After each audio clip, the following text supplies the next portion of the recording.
Kwisa TV, live the future. Watu wengine wanaweza kutoa kwa viongozi ambao Bwana ameweza kuwapata na wanaielekeza mizigo yao hapo kwa kutumaini hapo. Lakini sisi ndio wale ambao hatuna mahali pengine pa kuiweka mizigo yetu pasi na kwako, ufalme wa amani. Ni hakika ya kwamba mioyo yetu inajua wewe ndiye daktari bingwa zaidi ya madaktari wote. Ni hakika ya kwamba mioyo yetu inajua ya kwamba wewe ni mlinzi zaidi ya walinzi wote. Ni hakika ya kwamba mioyo yetu inafahamu wewe ni mwalimu zaidi ya walimu wote. Mioyo yetu inafahamu ya kwamba wewe ni kiongozi zaidi ya viongozi wote. Mioyo yetu inafahamu ya kwamba uzima na ukombozi vina wewe, Bwana. Mizigo yetu yote tunaweza kuelekeza kwako. Asante kwa ajili ya siku ya leo ambayo ni nzuri kabisa, na umeiachilia juu ya maisha yetu, na umetupa zawadi ya kukufanyia ibada hii nzuri kabisa. Lakini Bwana, tunakushukuru kwa matendo yetu mema yaliyokwisha kuendelea katika ibada hii hata sasa. Sasa tunatamani kulisikia tena neno lako kwa sehemu, na tupate nafasi ya kuja kwako kwa maombi. Karibu Bwana, utusikilizishe aliyo maneno yako, utusikilizishe ulio upendo wako, nasi tukauone mguso wako kwa namna ya tofauti kabisa, ili kila aliyeingia katika ibada hii mfalme atoke akiwa amejaa nguvu na ujasiri na jambo jipya la kujifunza kutokea madhabahuni pako. Utusaidie hivyo mfalme, kila fikra ikae chini ya neema yako, kila aliyeingia malangoni pako akae chini ya utawala wako, tukisimama kinyume na kila elimu ya giza, mipango ya giza, mikakati ya giza, na kila roho ipinganayo na shauri lako juu ya maisha yetu isipate kibali kabisa. Ujitukuze mfalme wa amani, katika jina la Mungu Baba na Mwana na Roho Mtakatifu, na washindi wote tuseme amen, na umpigie Yesu makofi ya shukrani. Haleluya. Kitabu cha Danieli mlango wa 3 na mstari wa 19 hadi ule wa 23, kama ambavyo tumeelekezwa na kanisa letu katika siku ya leo hii kabisa, siku ya Bwana ya 6 kabla ya Pasaka.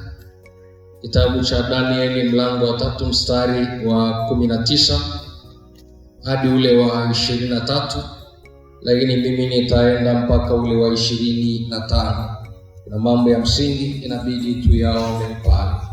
Kitabu cha Danieli mlango wa 3 na mstari wa 19, kama tulivyoelekezwa na kanisa, mpaka mstari wa 23, lakini mimi nitaongeza hadi mstari ule wa 25. Neno zuri la Mungu linasema, ndipo Nebukadreza akajaa ghadhabu na sura ya uso wake ikabadilika juu ya Shadraka na Meshaki na Abednego. Basi akatoa amri watie moto ile tanuru mara 7 kuliko desturi yake ya kutiwa moto. Kisha akawaamuru baadhi ya watu wa mashujaa wa jeshi lake kuwafunga Shadraka na Meshaki na Abednego na kuwatupa katika ile tanuru iliyokuwa ikiwaka moto.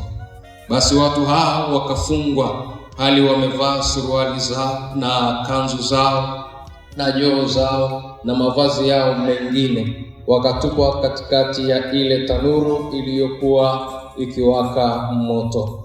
Basi kwa sababu amri ya mfalme ilikuwa ni kali, na ile tanuru ilikuwa ina moto sana, mwako wa ule moto ukawaua wale watu waliowashika Shadraka na Meshaki na Abednego. Na watu hao watatu, Shadraka na Meshaki na Abednego, wakaanguka hali wamefungwa katikati ya ile tanuru iliyokuwa ikiwaka moto. Mstari wa 24 Biblia inasema, ndipo Nebukadreza akastaajabu, akainuka kwa haraka, akanena akawaambia mawaziri wake, je, hatukutupa watu watatu hali wamefungwa katika tanuri ya moto? Wakajibu wakamwambia mfalme, kweli mfalme. Akajibu akasema, tazama, mimi naona watu 4, nao wamefunguliwa, wanatembea katikati ya moto, hali hawana dhara, na sura yake yule wa 4 ni mfano wa mwana wa miungu. Amen. Wana wa Mungu, haleluya. Washindi, haleluya. Waliobarikiwa, haleluya. walioinuliwa, haleluya, wanaopendwa na Mungu, haleluya, wanaomfahamu Mungu ni mweza, haleluya, wenye matumaini na safari ya imani, haleluya. Pigie Yesu makofi ya shangwe kabisa, tukiwa tunamshukuru kwa neema yake ambayo ameachilia juu ya maisha yetu, na hata ametupa zawadi ya kuwa na Jumapili hii nzuri kabisa, ikiwa ni Jumapili yetu ya kwanza hapa katika mwendo wetu wa Kwaresma kama kanisa, lakini ikiwa ni Jumapili ya 6 kabla ya Pasaka, na tunamshukuru Mungu kwa neema kubwa ambayo ameachilia juu ya maisha yetu. Hebu tumpigie tena Yesu makofi ya shukrani. Ni wengi sana walikuwepo Kwaresma ya mwaka jana kama hivi, lakini hawakupata neema ya kuingia katika Kwaresma ya mwaka huu. Pengine ndio ilikuwa ya kwao ya mwisho, lakini sisi tunaona Mungu anatupa kibali, tumeingia tena katika msimu huu. Hakika upendo wake ni mkubwa juu ya maisha yetu. Haleluya, wana wa Mungu. Nishukuru kwa ajili ya uongozi wa mtaa huu, rafiki yangu na ndugu yangu Mwinjilisti Benson Mari, pamoja na ofisi yake yote ya kitumishi katika mtaa huu, kwa kuona ni vema tena tuweze kushirikiana katika shauri hili ambalo Mungu ameendelea kuweka katika maisha yetu.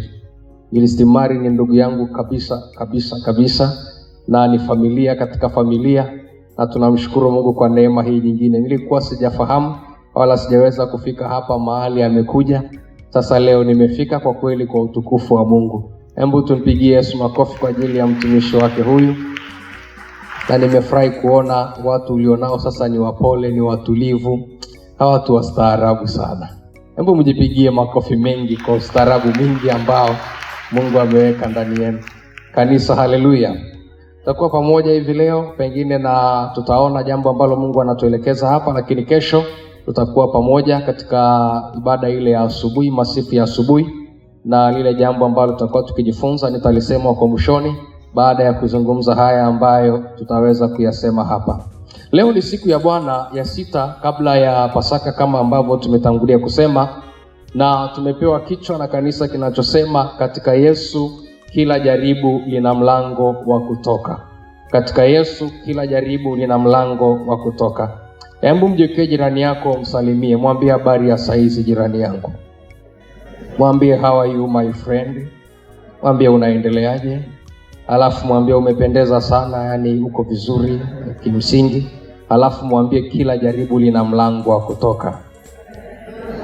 Pengine tusaidiane, haja kuelewa vizuri, mjekee tena wa upande mwingine, mwambie kila jaribu lina mlango wa kutoka. Kanisa, haleluya.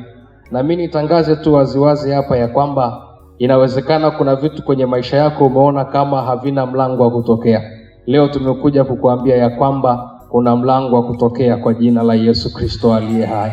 Kila maumivu ambayo yanaweza kuingia kwenye maisha yako, kila mateso ambayo Mungu anaweza kuyaruhusu kwenye maisha yako, kabla hajaruhusu hayo mateso, tayari ameshajua na mlango ambao utatokea kwenye hayo mateso. Ni maombi yangu Mungu akusaidie uone mlango wa kutokea kwa jina la Yesu Kristo aliye hai. Washindi wengine wangesema amen. Na tunapotafakari wazo hili ya kwamba katika Yesu kila jaribu lina mlango wa kutoka, tumepewa somo kutoka kitabu cha Danieli mlango wa 3 na mstari ule wa 19 hadi wa 23. Lakini ili niweze kuikamilisha hii maana vizuri, nimeongeza mstari wa 24 na 25. Na pale tunakutana na habari za mfalme Nebukadreza na jeshi lake ambalo alikuwa anaongoza nalo. Lakini tunakutana na habari za vijana watatu, Shedraka, Meshaki na Abednego. Lakini tunakutana na habari ya Yesu ambaye alishuka kuwasaidia hawa vijana watatu, ama Mungu aliyeshuka kuwasaidia hawa vijana watatu. Nebukadreza alikuwa ametengeneza sanamu, na sanamu zikawa zimetawanywa kwenye taifa zima, ya kwamba kila mtu anapaswa kuabudu sanamu zile. Na huu ni wakati ambao sasa Waisraeli wako utumwani chini ya utawala huo wa Babeli. Kwa hiyo ilikuwa inawapasa na wana wa Israeli pia kuziabudu zile sanamu ambazo zimetengenezwa na Nebukadreza na timu yake ya uongozi. Lakini hawa vijana ni miongoni mwa Waisraeli ambao walishika sana imani, na wakawa wametia nadhiri ndani yao ya kwamba kwa mazingira yoyote yale hatutainama kuzisujudia hizi sanamu. Kwa hiyo wakaweka mgomo kwa ajili ya taifa lile, ya kwamba kwa kweli sisi tunajua Mungu wetu ndiye Mungu tunayepaswa kumwabudu. Kuabudu sanamu ni kitu ambacho hakiwezekani. Kwa hiyo kwa ile sheria ambayo ilikuwa imewekwa, Nebukadreza akawa amekasirika sana. Kwa hiyo ikatolewa amri ya kwamba hawa vijana watatu wakamatwe na watupwe kwenye tanuru ya moto.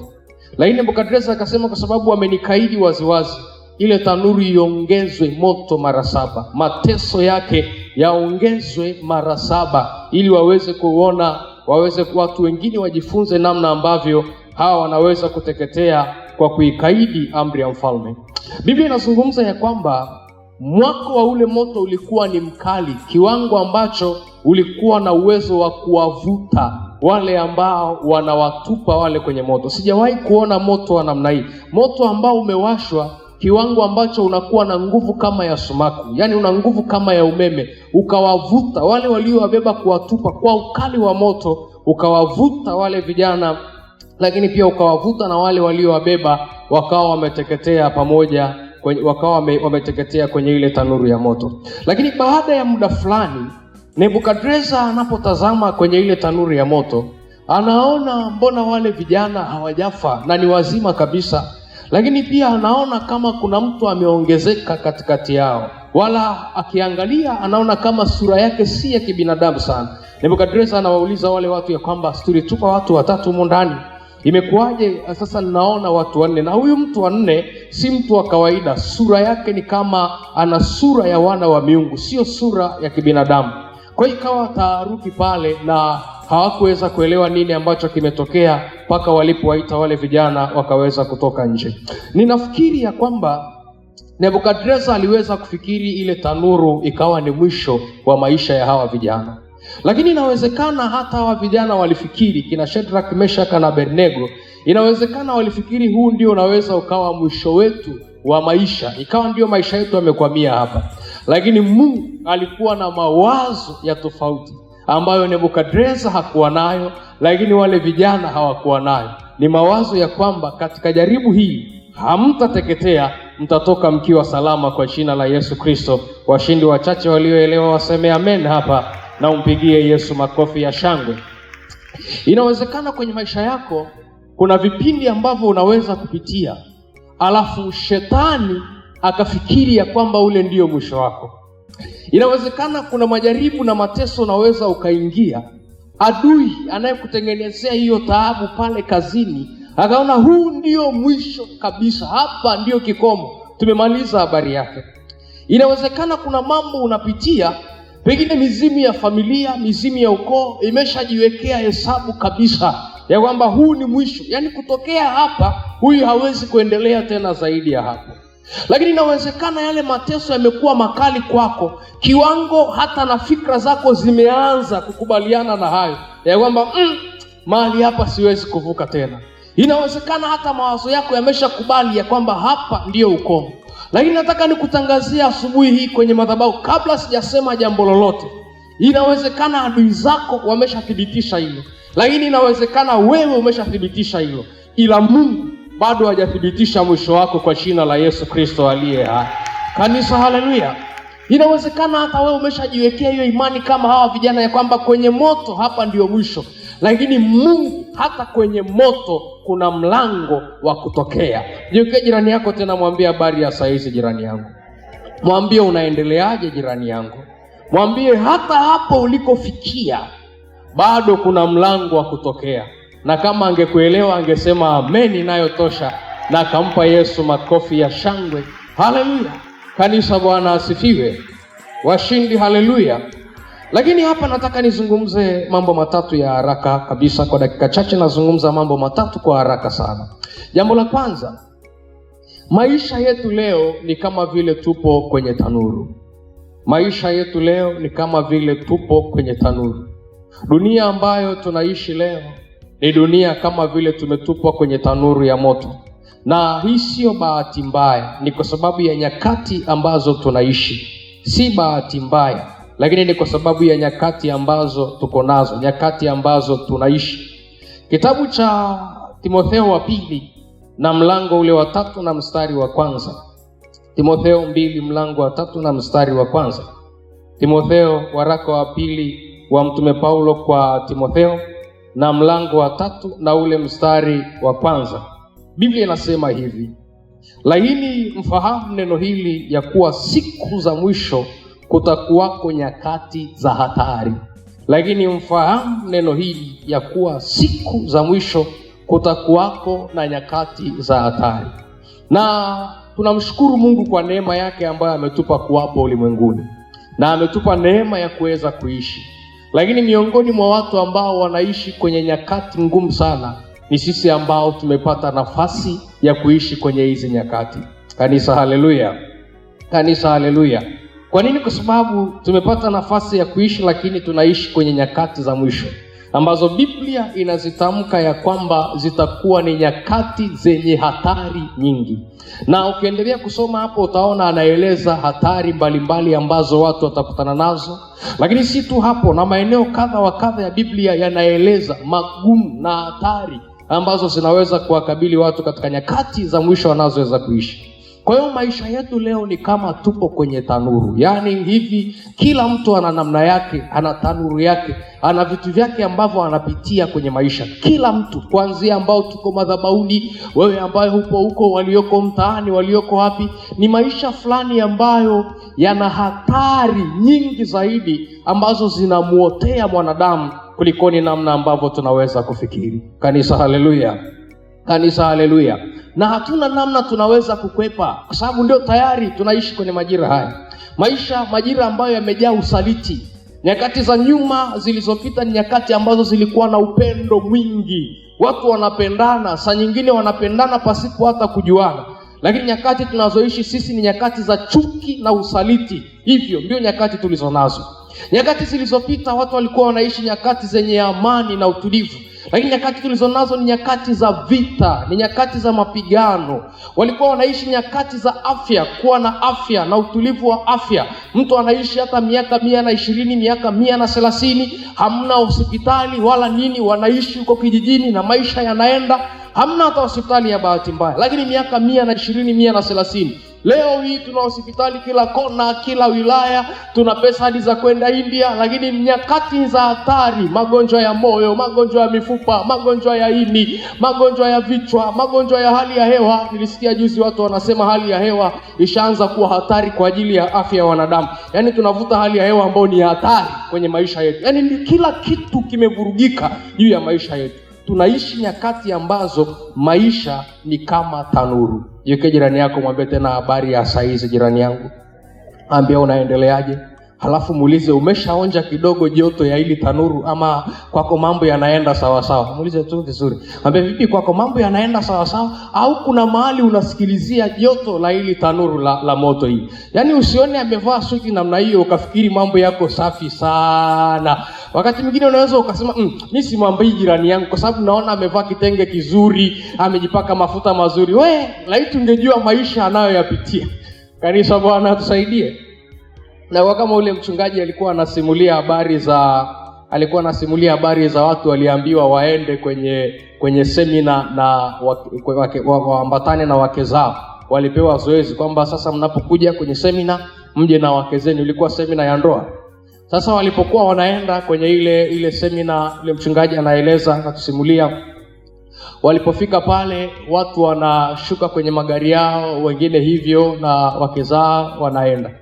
Lakini mmoja akawa amekuja vizuri, akafika akapaki gari pale vizuri kabisa. Akashuka kwenye gari yule baba, akazunguka mlango wa pili, akaenda akamfungulia mke wake mlango. Alafu yule mama akashuka, ni mtu mzima. Unajua ukiona mlango wa gari unafunguliwa, yani mama au mke anafunguliwa mlango wa gari, kuna mambo mawili. Pengine gari ni jipya, kama gari sio jipya basi huyo mke ni mpya.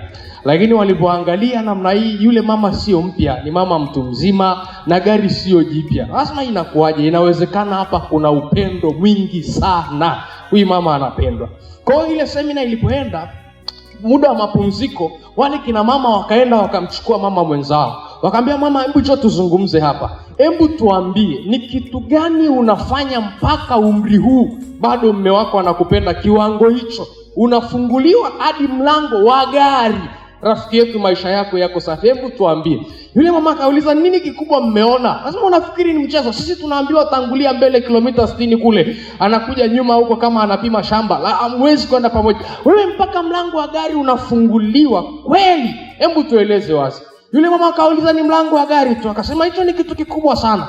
Akasema ni vile hamjui tu, kitasa cha ule mlango wa gari kimekufa. Lazima ushuke ukafungue kwa nje. Lazima uende, kiko right off. Lazima uende ukakifungulie wapi? Nje. Si kwamba ni upendo sana. Hapa nimelindwa na kitasa. Mungu atukuzwe. Asante Yesu kwa kitasa kilichokufa. Kimeweza kunilinda. Kwa hiyo unaweza ukamwangalia jirani yako hapo ukasema maisha yake safi. Hamna, ni vile tu ameweza kuvaa suti. Hebu mgeukie muulize tena, habari ya saizi jirani yangu? Ambe ndio maisha yako yanapendeza namna hii, au ni kitasa tu cha mafuta na suti na kitenge kinakulinda hapa mjini? Muulize tu taratibu hivi ili uweze. Au ni nywele za kupendeza, tukiziona tunafikiri maisha yako yako safi? Au mwenzetu na wewe ni wale kwenye tanuru hii ya ulimwengu? Mbona umuulize sasa jirani yako? Jadilianeni hapo akwambie ili tutiane moyo. Unajua unaweza ukajikuta unakata tamaa ya maisha ukifikiri wenzako wako mbali sana, kumbe tuko mle mle, kila mmoja tu anapambana na hali yake. Mungu atusaidie kwa jina la Yesu Kristo aliye hai. Kanisa, haleluya. Muulize tena, mbona uniambie jirani yangu ni kitasa au vipi? Au ndo maisha yako hivyo? Unapendeza, mbona unamwogopa? Kanisa, Bwana asifiwe. Lakini kimsingi ninachomaanisha ni kwamba watu wote duniani leo, kila mmoja ana kipengele mahali anapitia. Bwana asifiwe. Wangapi wanakubaliana na mimi tupungiane namna hii? Unaona? Yaani kuna kipengele fulani, hata mimi na kipengele mahali fulani nakipitia yani. Yaani kuna mahali unapambana na kitu fulani, ni kama tanuru ya moto. Yaani mpaka inakunyima usingizi. Yaani usiku unawaza upande huu au utokee upande huu, una stress, una msongo wa mawazo. Inawezekana tu tuna tofauti, huyu mmoja ikawa ni tofauti kwenye ndoa, huyu mwingine ikawa ni kwenye uchumi, huyu mwingine ikawa ni kwenye kazi, huyu mwingine ikawa ni kwenye uzao, huyu mwingine ikawa ni hapa ni pale. Tuna tofauti tu hizo, lakini tuna mahali ambako ni kama tuko kwenye tanuru ya moto. Na kwenye saikolojia tunasema namna hii, hatari tulionayo sasa, asilimia zaidi ya 25, yani robo ya watu walioko duniani tayari wameshapoteza uwezo wao wa kujitawala kiakili kwa sababu ya magumu ambayo wanapitia kwenye maisha. Tukisema robo ya watu walioko duniani, maana yake tunamaanisha mtu mmoja kati ya watu 4. Hebu jihesabuni hapo, kutokea hapo ulipokaa hesabu watu 4. 1, 2, 3, 4. Tayari kuna mmoja hapo hayuko sawa. Tayari hawa hapa mbele wamekaa 4 hawa. Tayari kuna mmoja hapa. Hivyo ndivyo ilivyo. Takwimu za shirikisho la afya la ulimwengu hilo linaonyesha kwamba watu kati ya yani robo ya watu walioko duniani tayari uwezo wao wa kujitawala, kwa lugha ngumu tunaweza kusema wameanza kuendea uchizi taratibu. Yani wako kwenye hatua taratibu za kuendea kuvurugika hivyo, lakini hatupendi kutumia lugha, haturuhusiwi, lakini tunaweza kusema ili tuelewane. Mmoja kati ya 4 tayari ameshaanza kuendea, tunasema ni uchizi, kwa sababu ya yale magumu ambayo tunakutana nayo ulimwenguni. Mbona mnaniangalia? Kwani hujawahi kujikuta unaongea mwenyewe barabarani? Mbona mnaangalia mnafikiri naongea vitu vya mbali? Kwani hujawahi kujikuta unaongea mwenyewe barabarani unapanga, yani si mambo yanaendaje haya? Yani vile, yani sielewi kabisa. Alafu unakutana na mtu anayekujua, unajifanya ulikuwa unaimba mbele nina kumbe ulikuwa unaongea. Hela haitoshi, unaipangia budget kichwani, sijui nipeleke shule, sijui nilipe kodi, sijui ndio uchizi wenyewe unaanziaga. Ndio unaanzia huko. Bwana atusaidie. Kwa sababu ya yale magumu ambayo tunakutana nayo, asilimia kubwa ya watu wameshaingia mahali ambako ni pagumu, wako kwenye tanuri ya moto. Ni kama mwako wa moto umeyakamata maisha yao, ni kama mwako umeyakabili maisha yao. Angalia ndoa zinavyoendeshwa. Ndoa talaka zimeongezeka asilimia 93.7. Asilimia 93.7 ni zaidi ya mara 2. Yani kutoka mwaka mmoja kwenda mwaka mwingine zimeongezeka zaidi ya mara 2. Watu huko kwenye ndoa hapakaliki tena, kila mmoja anatafuta mahali pa kukimbia. Angalia kwenye malezi huko, vijana wanavyosumbua wazazi. Angalia kila kona, mambo ni magumu. Kanisa, Bwana atusaidie. Hilo ni jambo la kwanza ambalo nilitamani uelewe, ya kwamba duniani hapa tupo kwenye tanuru kwa nyakati tulizo nazo. Lakini jambo la pili ambalo natamani ufahamu hapa ni kwamba Jambo la pili, tumaini pekee lililobaki ni Mungu. Tumaini pekee ambalo tumebaki nalo kwa sasa ni Mungu peke yake. Bwana asifiwe. Bwana asifiwe. Tumaini tulilobaki nalo kwa sasa ni Mungu peke yake. Miaka ya nyuma ulikuwa ukiwa na mjomba ambaye yuko vizuri, maisha yamenyooka.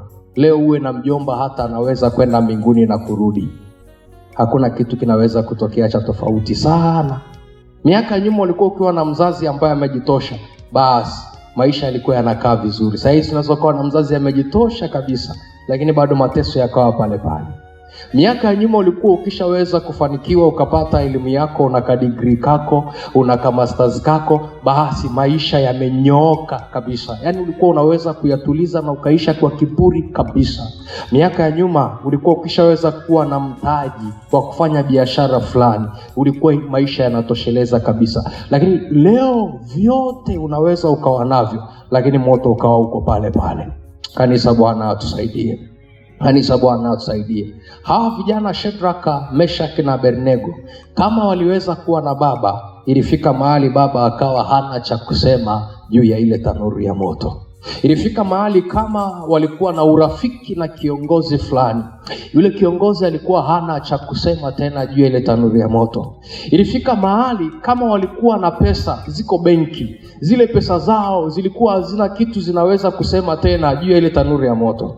Ilifika mahali kama walikuwa wamesoma na walipata elimu ya Kikaldayo kweli, kama walikuwa wamesoma, wana elimu, wana masters, wana PhD, wana nini, ilifika mahali hata zile elimu zikawa hazina kitu zinaweza kusema juu ya ile tanuru ya moto. Walibaki na jambo moja tu, Yesu au Mungu aliyeweza kujitokeza katikati ya ile tanuru ya moto. Amempigia Yesu makofi wachache, ungepiga wengi kabisa mkamwongezea tena Yesu. Walibaki na hilo tu. Yaani pale wameingia, Biblia inazungumza vizuri, inasema waliingia kwenye tanuru ya moto na nguo zao. Biblia inataja nguo, inasema nguo zao. Haisemi baba, haisemi mama, haisemi fedha, haisemi cheo, haisemi afya, haisemi daktari, anasema nguo zao za kuwasitiri ndizo walizoingia nazo kwenye tanuru ya moto.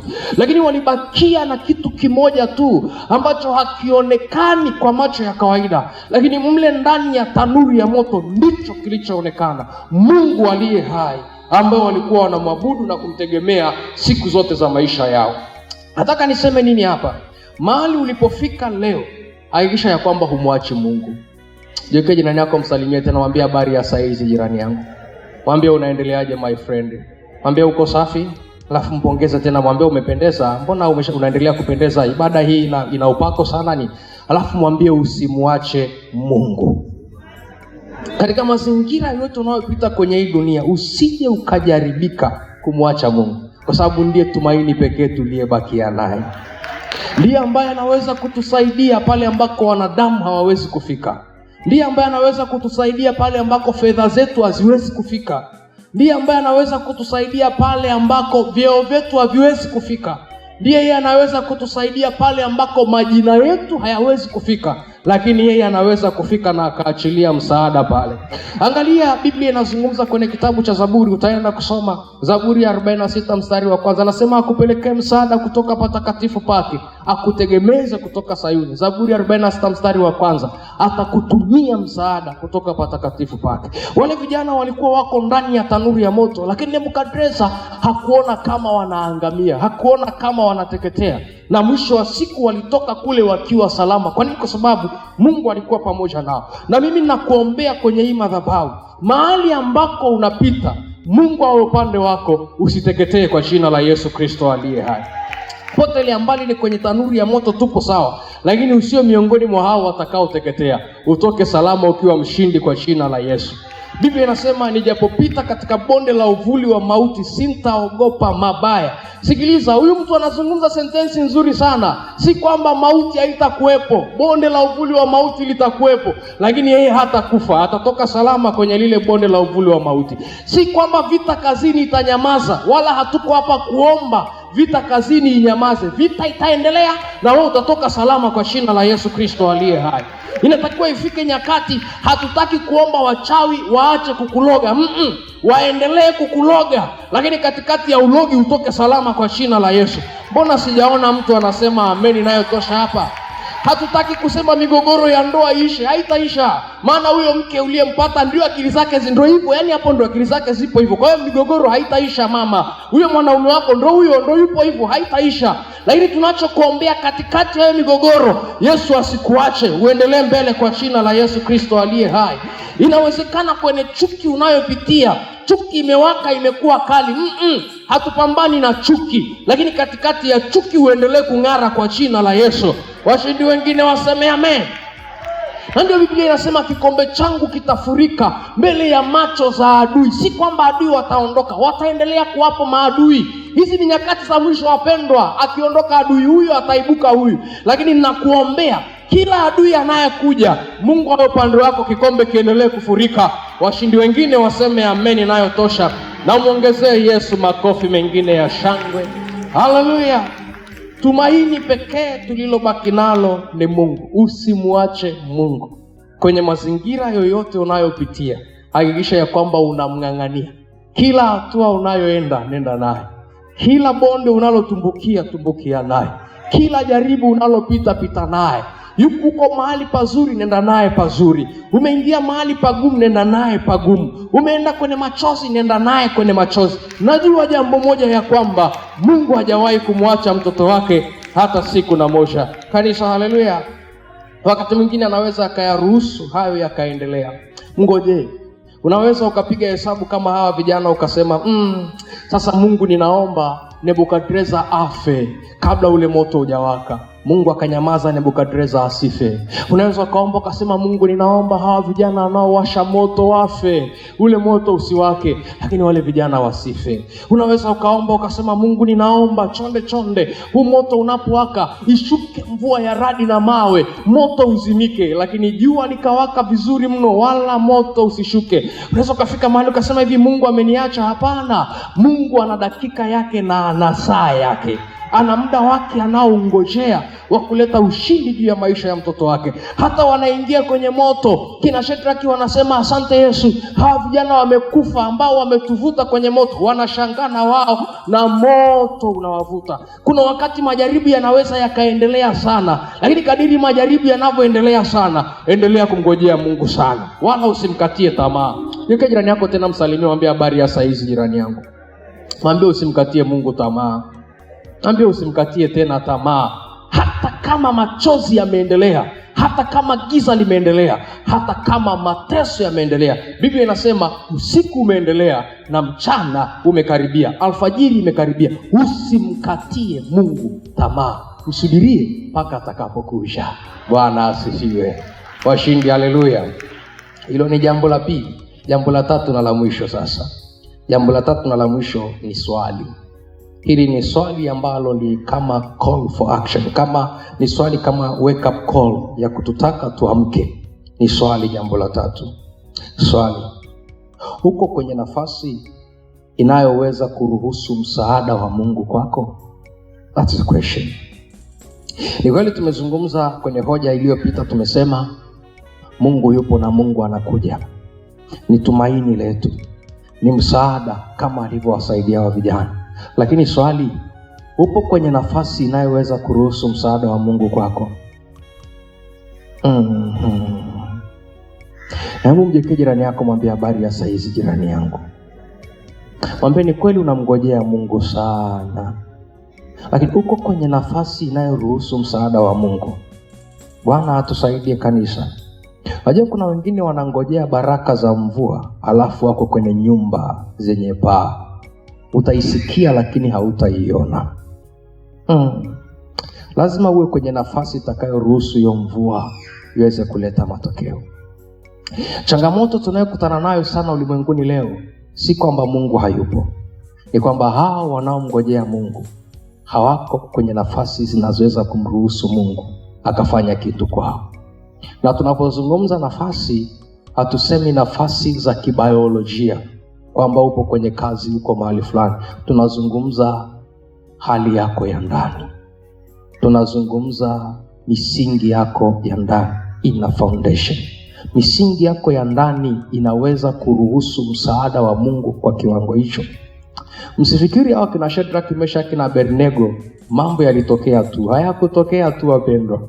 Ile ilihitajika imani ya hali ya juu. Ile ilihitajika commitment, kujitoa kwa hali ya juu. Ile ilihitajika udhubutu wa hali ya juu ambako si kila mtu angeweza.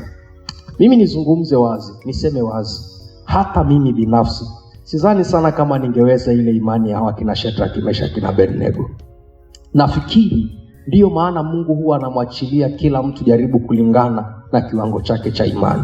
Tusidanganyane hapa. Unajua tunaweza tukazisoma hizi habari, tunazisoma kwenye Biblia, lakini kiukweli, tuzungumze tu ukweli, kiwango kile cha imani, kiwango kile cha namna ambavyo walijiposition kwenye hali zao za ndani hadi kuingia kwenye ile tanuru, haikuwa mchezo. Kuna namna ambavyo walijitengenezea mazingira ya ndani yaliyowasaidia hayo. Sasa muulize tena mwenzako, una hayo mazingira rafiki yangu? Unamwonea huruma tena? Muulize tu. Kanisa, Bwana asifiwe. Biblia inasema kwenye kitabu cha Isaya 59 mstari wa 1 na wa 2. Biblia inasema mkono wa Mungu si mzito hata ukashindwa kuokoa, hata sikio lake pengine asisikie, lakini maovu yamewateka. Unaona sasa huyu mtu ameshajiweka mbali na msaada wa Mungu, kwa sababu kuna uovu unaweza kuzuia mkono wa Mungu usifike pale. Na si tu dhambi, wakati mwingine kuna vitu ambavyo mtu unatakiwa ufanye, lakini lazima ujiweke kwenye mazingira ambayo yataruhusu hiyo neema ya Mungu kwenye hicho ambacho unataka, ili Mungu aweze kukufikia na kuachia kile pale. Kwa nini nazungumza mambo haya? Hii ni Kwaresma, na Mungu ametupa neema ya Kwaresma ya mwaka 2026 kwa neema yake. Mojawapo ya vitu ambavyo unatakiwa kufanya ni kutulia sana. Kitabu cha sasa, nguvu zenu zipo katika kutulia na kutafakari.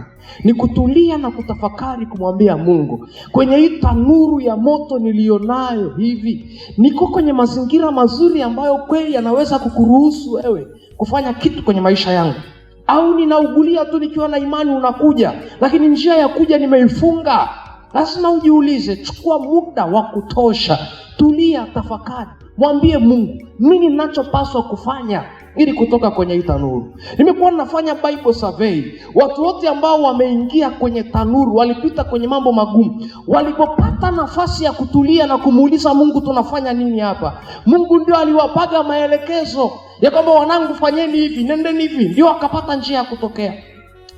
Angalia habari za mwanamke Hana aliyekuwa anateseka juu ya uzao, miaka mingi anateseka juu ya uzao, lakini alipokuwa anatafakari wakati anakula chakula na mume wake Elikana, lakini alikuwa hali tu, alikuwa anafanya matafakari ya ndani, mafungo ya ndani, kumuuliza Mungu, Mungu ni kitu gani hapa? Mungu akamwambia, mwanangu Hana, hakuna tatizo, njoo na project hii mbele za Bwana. Mungu alipoangusha wazo ndani ya Hana, Hana aliinuka mbio akakimbia madhabahuni, akaenda kuzungumza na Mungu. Mungu alimfungulia mlango, akapata mtoto. Lakini pia angalia habari za Musa, habari za Abrahamu. Abrahamu ameingia naye kwenye stress za uzao hizo. Amefika mahali akaamua kutulia, kukaa chini ya mialoni ya Mamre. Anamza Mungu, na kujua wewe ni Mungu na kuamini, wewe ni Mungu na kutegemea, wewe ni Mungu na kufahamu. Lakini Mungu, inakuaje haya maisha? Yupo kwenye mialoni ya Mamre, ametulia, anatafakari kujua mahusiano yake na Mungu, nini naweza kufanya. Ghafla akaona watu wawili wanakuja, kwenye uelekeo kwake. Mungu akamwambia, mwanangu, huu ndio mlango wako wa kutokea, chukua hao watu, wape chakula, wape maji wale. Abrahamu akasimama akawaita wale watu. Abrahamu asingekuwa kwenye utulivu, asingeweza kuwa na akili ya kuwaita wale watu. Akaambia, njooni, akawachinjia ndama, akawapa chakula wakala. Walipokula wakamwambia Abrahamu, sikiliza, majira kama haya mwakani utakuwa na uzao. Kanisa, Bwana atusaidie. Kanisa, Bwana atusaidie. Ndio amepata mlango wa kutokea, lakini alikuwa kwenye tafakari, na baadaye akaenda kumsaidia ndugu yake na Lutu. Angalia habari ya Naomi. Naomi amekimbilia kule Moabi, ameenda Moabi, tanuru ya moto imemwakia, mume wake amekufa, watoto wake wamekufa, amebakia na maisha ya aibu kabisa kule Moabi. Naomi alipotulia na kutafakari, Mungu akamwambia, Naomi, unachopaswa kufanya ni kurudi kwenye nchi ya baba yako. Naomi aliporudi kwenye nchi ya baba yake, alikutana na heshima yake kwenye malango yake inamsubiria. Angalia habari za mwana mpotevu, amekutana tanuru ya moto mpaka anatamani kula na nguruwe. Alipokaa, Biblia inasema, na alipotafakari, alipozingatia moyoni, akasema, nitarudi kwa baba yangu. Alipochukua hatua za kurudi kwa baba yake, angalia, alikuta heshima yake inamngojea kanisa. Kwa hiyo lazima kuna wakati ukae chini, utafakari, kumuuliza Mungu, ni kitu gani napaswa kufanya? Ni jambo gani napaswa kuchukua? Bwana asifiwe. Bwana asifiwe. Mtumishi wa Mungu, kidogo tu ni hapa ili mtu aweze kunielewa. Naomba nishike tu kidogo hapa. Wakati mwingi watu wanafikiri tunapozungumza juu ya Kwaresma ni kutubia dhambi tu. No. So wakati wote ni dhambi tu. Bwana asifiwe. Wakati mwingine ni kupokea maelekezo ya Mungu juu ya safari yako ya maisha. Wachache wamenielewa. Si dhambi tu. Na hatukomai na dhambi tu hizo nyakati. Wakati mwingine ni wakati wa kupokea maelekezo ya Mungu juu ya maisha.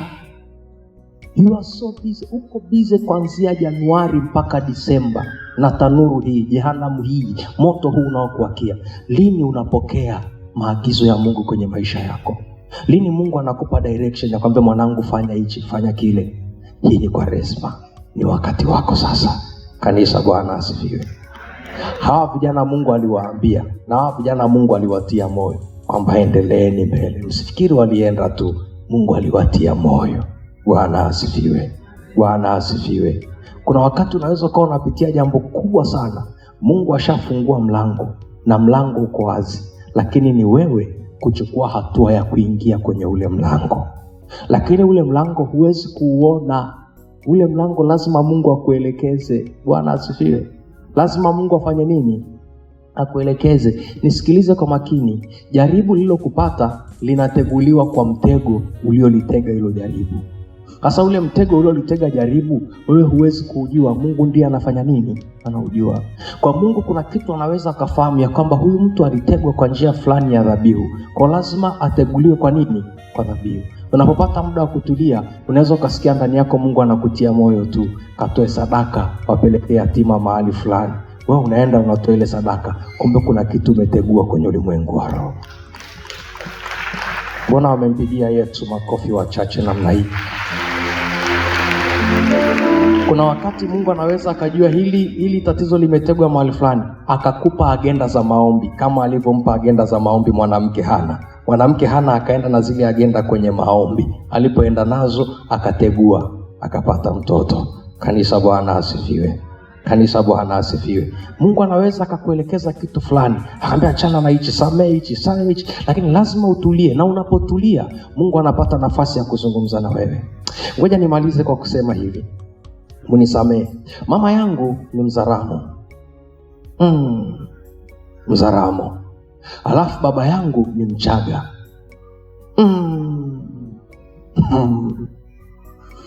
Unaweza kuona huo mchanganyiko hapo. Kanisa, Bwana atusaidie. Unaweza ukaona huo mchanganyiko hapo namna ulivyo. Alafu sio watu walioana sasa sayansi na maisha na kila kitu kiko vizuri. Ni walioana miaka hiyo. Unaelewa? Ile miaka Wachaga wanataka waoane na Wachaga wenyewe. Wengine wanaita chasaka. Hawataki vya saka. Hawahitajiki kabisa. Sasa na ruksa, mama amenipa ruksa ya kusema hili. Tafadhali mniwe rasi. Baba ametoka, amekuja na kazi zake, anafanya kazi maeneo fulani ya pwani, ndio akapatana kuonana na mama na wakawa wamependana. Mama baba yake ni Muislamu, wale wa dini hasa. Unajua wale wa dini hasa, na amezaliwa peke yake kwenye familia peke yake kama alivyo, na wazazi ni ile familia ya dini, yani dini kindaki hasa. Alipoeleza ya kwamba ninaolewa na huyu mtu wa namna hii, wazazi wake wakasema labda iwe wewe sio mtoto wetu, na ikitokea unaenda kuolewa na huyo mtu, funga hesabu ya kwamba umewahi kuwa mtoto wetu. Unaona huo mtihani wa kwanza, vita ya kidini, lakini vita ya kabila, lakini ni mtoto wa pekee kwenye familia. Kanisa, Bwana atusaidie. Baba na mama wameshapendana sana, wakaamua kutoroka. Wakatoroka, wakaenda zao wapi? Moshi. Wamefika Moshi, baba anawaambia dada zake na kaka zake na wale wengine wa nyumbani ya kwamba nimewaletea mpora huyu hapa. Wakamuuliza, huyo mpora nyokuwa ni wa wapi? Akaambiwa ni Mzaramo. Waliangua yowe, walipiga yowe. Wewe umeolewa, ulipokelewa na vigelegele. Mama angu chuma kilipokelewa na yowe. tumekufa, tumeisha. Unajua ya msiba paka majirani wanakusanyika namna hii. Nini kimetokea? Kaka yetu ametuua. Yani tumeisha. Yani kabisa amemkosa Mandao, amemkosa Keku, yani kabisa hili ni balaa kwenye familia. Paliingia ugomvi wa hatari kiwango ambacho baba na mama ilibidi ukoo uingilie kati, wakaenda wakasogezwa mbali kidogo na pale kwenye ule mji ili angalau kuituliza ile vita pale. Kanisa Bwana atusaidie. Kanisa Bwana atusaidie. Sikiliza sasa, hiyo vita haikuishia kwenye ulimwengu wa roho, kwenye ulimwengu wa mwili, iliingia hadi kwenye ulimwengu wa roho. Mama anapambana, anateseka na mzee wanateseka na maisha haya. Lakini kitu cha ajabu na namna ambavyo vita zinaweza kupigana, jehanamu inavyoweza kukaa upande wako, tumbo lake pia likafungwa uzao. Mwaka unaenda, miaka inaenda, miaka inahesabika, mama hapati uzao. Ndio moto unakuwa mkali zaidi. Unaona miungu imekataa, mpaka Mungu amekataa. Hili ni balaa. Miaka inaenda, mama ni kama moto unamwakia. Ananieleza mpaka anatamani kulia, kwa sababu huko alikochomoka ameshaharibu na wazazi wake, kiwango ambacho amwambia tusikuone. Ndio ameondoka, amekubaliana niwapoteze sawa, lakini huyu jamani niliyempata sharobaro wangu asije akaniponyoka. Akang'ang'ania. Mama ananiuliza, anasema, mwanangu, kama ningekuwa na mahusiano mazuri na wazazi wangu, ningerudi kwa wazazi wangu, lakini ninawajua namna walivyo, ninapelekaje sura yangu kwao? Lakini huko ambako nako nimekuja, moto ni mkali, alafu mbaya zaidi, sina uzao. Unaweza ukaelewa. Mjokee jirani yako, mwambie habari ya saizi jirani yangu. Unaweza ukaelewa. Hapa ndio pale unaimba, Bwana Yesu yuko wapi penzi wangu? Yani unamtafuta, unamsachi kwa Google angalau njia gani ameenda umuone, lakini umuone. Mama anasema miaka ilienda na maumivu ambayo alikuwa anayapitia. Anasema katikati ya huzuni kubwa na uchungu mwingi, ndani yake akalisikia hili: umeshaharibu na wazazi wako, lakini huku ulikokuja kuolewa hakuna tumaini wala nini mustakabali wa maisha yako. Alisikia hiyo call inaita ndani yake. Bwana asifiwe. Bwana asifiwe. Akaondoka mwenyewe nyumbani, akaenda kwa mchungaji kanisani, mchungaji Masawe. Akaambia mchungaji, sina uhakika wa maisha, naweza nikafa leo au kesho kwa ajili ya mambo magumu niliyo nayo. Mimi naomba unibatize, naomba unipatie kipaimara. Baba ni fundi, ameenda kwenye kazi zake za ufundi huku na kule. Baba anarudi, anakuta mama amebatizwa, mama ameshapata na kipaimara. Mchungaji anamuita kanisani. Mchungaji akamwambia, sasa huyu ameshabatizwa, ashapata kipaimara, kwa nini msifunge ndoa? Bwana asifiwe. Mtihani mgumu, nafungaje ndoa na mazingira hayo magumu na miaka imeenda na nini? Mama akashinikiza, ikafungwa ndoa. Ilipofungwa ndoa, kwenye ulimwengu wa roho kuna kitu kiliteguliwa. Bwana asifiwe. Hawakuchukua muda, hawakupoteza muda, mwamba nikazaliwa. Yani baada ya ndoa tu. Bwana asifiwe. Yani unavyoniona hapa, ukitaka kujua ukali wa mama niguse, alafu nimpigie simu. Nimwambie kuna mtu amenikorofisha. Kanisa Bwana asifiwe. Wakati naoa alimuita mwali wake, akamwambia, mwali njoo naomba usimchanganye mwanangu akili. Ukiona anakuvuruga niambie mapema, usimchanganye akili. Mke wangu anasema, "Wewe mama yako mbona anakulinda kama yai?" Nikamwambia, tulia wewe, huwezi elewa. Lakini nachotaka kusema ni nini? Kwanza, kuna vitu Mungu anaweza akaachilia kwako ukaviona vya kawaida sana, lakini kwenye ulimwengu wa roho kuna vitu vinategua. Na nataka nikwambie, sio kwamba ni peke yangu, wakatokea na wadogo zangu wengine wakafata nyuma yangu. Lakini kulikuwa na miaka ya kuteseka na kusubiri. Alipokubali lile tendo la kubatizwa, kipaimara na ndoa, mambo yote yakakaa sawa. Lakini lazima upate nafasi, Mungu akutie moyo, akuelekeze ya kwamba mwanangu, unachohitajika kufanya ili uchomoke kwenye hii tanuru ni kitu fulani. Na mimi nasimama kwenye hii madhabahu hapa kabisa katika jina la Yesu Kristo aliye hai. Ninajua kuna watu mmesumbuka kwa muda mrefu, lakini nawaombeeni Mungu awaelekeze cha kufanya kwa jina la Yesu. Washindi wengine waseme amen. Na umpigie Yesu makofi ya shangwe. Inawezekana mwingine Kwaresma utakapokaa, Mungu atakwambia kabisa moyoni mwako, muachilie fulani aende zake. Ukisikia Mungu anakuambia muachilie aende zake, muache aende, maana inawezekana ndio kinafunga vitu kwenye maisha yako. Ukisikia ndani yako unasikia jambo hili, achana nalo kabisa, kwa sababu Mungu ndio anakupa maelekezo. Na wakati mwingine unaweza ukayaona ni maelekezo madogo sana, vitu vya kawaida sana, lakini vitu hivyo vya kawaida sana ndivyo vinaweza vikakutoa kwenye jaribu kubwa ambalo umekuwa unalipambania kwenye maisha yako. Washindi wengine walioelewa waseme amen. Na umpigie Yesu makofi ya shangwe. Haleluya. Usikubali msimu huu unapita hauna maelekezo yote ambayo Mungu ameachilia kwako. Narudia, usipambane tu na dhambi, hapana. Huu ni wakati wa kumwambia Mungu, natamani tuseme kidogo juu ya ndoa yangu. Mungu, hapa kuna kitu gani? Nafanya nini? Huu ni wakati wa kumwambia Mungu, natamani Mungu tuzungumze kidogo juu ya biashara zangu hizi. Tufanye nini? Wakati mwingine Mungu atakwambia funga ile achana nayo, funga. Sasa hii pambana hivi mwanangu, fanya hichi, fanya. Maana pale ndiko kuliko na maelekezo ambayo Mungu anaweza kuachilia juu ya maisha yako. Mimi nakuombea neema, Mungu akae upande wako akusaidie. Unasema mimi mbona siolewi? Mbona wengine wanaolewa? Lakini utatulia na Mungu. Mungu atakwambia rafiki yangu jipambe. Akikwambia jipambe, unakuwa kama umeshaolewa miaka 60 iliyopita.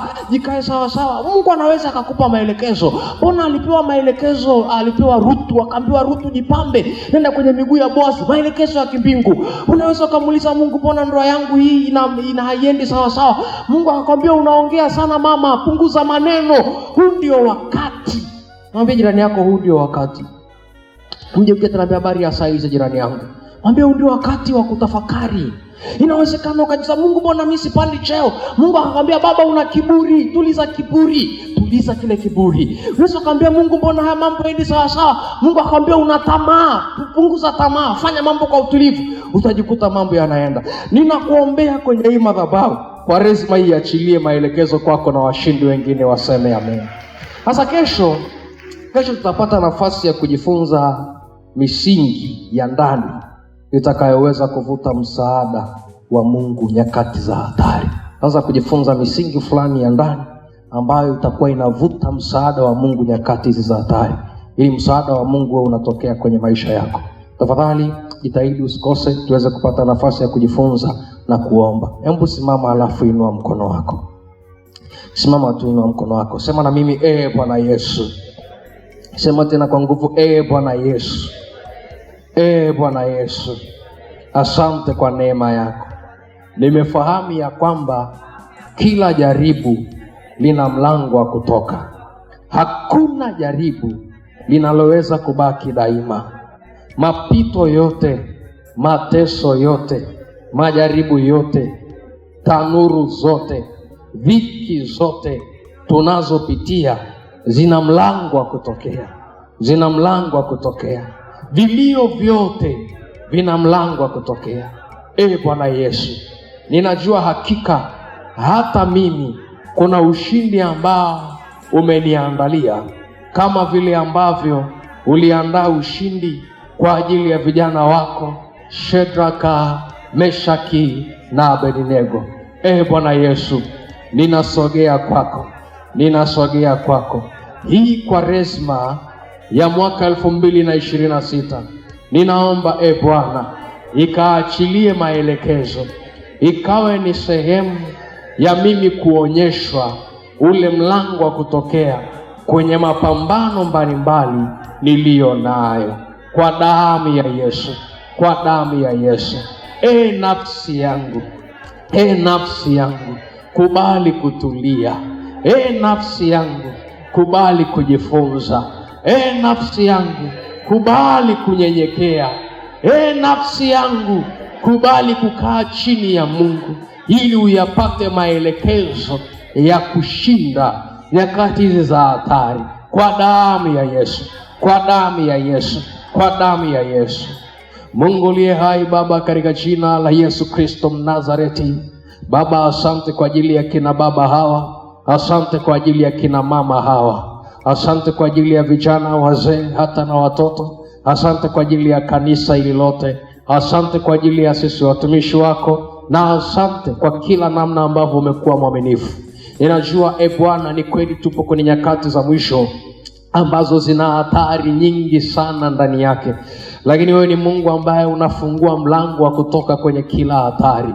Ninajua watoto wako hawa, mwingine yupo kwenye hatari kwenye eneo la afya, mwingine yupo kwenye hatari, yupo kwenye tanuru kwenye eneo la ndoa, mwingine kwenye eneo la uchumi, mwingine kwenye eneo la mahusiano, mwingine kwenye eneo la kazi na vipawa, mwingine kwenye maisha yake ya kiroho. Kila mmoja ana mahali pake Bwana ambako anaona kama kuna hatari fulani ambako inamshambulia kwenye maisha yake. Asante Bwana kwa sababu kwenye hili jaribu wewe umeshaandaa mlango wa kutokea, lakini ni mtihani mkubwa sana sisi kufahamu huo mlango pasi na maelekezo yako. Ninaiomba hii Kwaresma Baba ikafungue milango ya kutokea kwa watoto wako hawa, ili kila mmoja wakaone mlango anaotokea. Fungua macho yetu ya rohoni Bwana, tuone lile linalotupasa kufanya, tuone zile hatua tunazopaswa kuchukua, tuone lile jambo ambalo tunatakiwa kulitenda, ili kutegua mitego kwenye ulimwengu wa roho, ili kufungua milango iliyofungwa, ili kutengeneza neema na mpenyo. Jidhihirishe Bwana wa majeshi, jidhihirishe. Ulisema wazi, nitakuelekeza njia utakayoiendea. Baba, maelekezo yako yakawe wazi juu ya mtoto wako, aione njia inayompasa kuendea kwenye maeneo mbalimbali ya maisha yake, ili asiwe kupoteza na maumivu na giza na vilio, lakini kila mara kicheko kikaonekane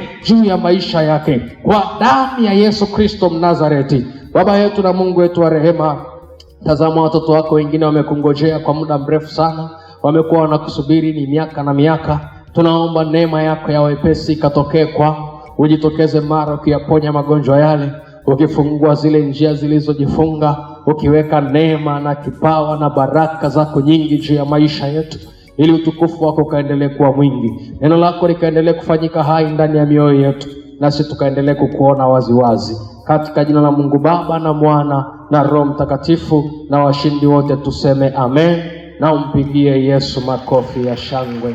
Haleluya.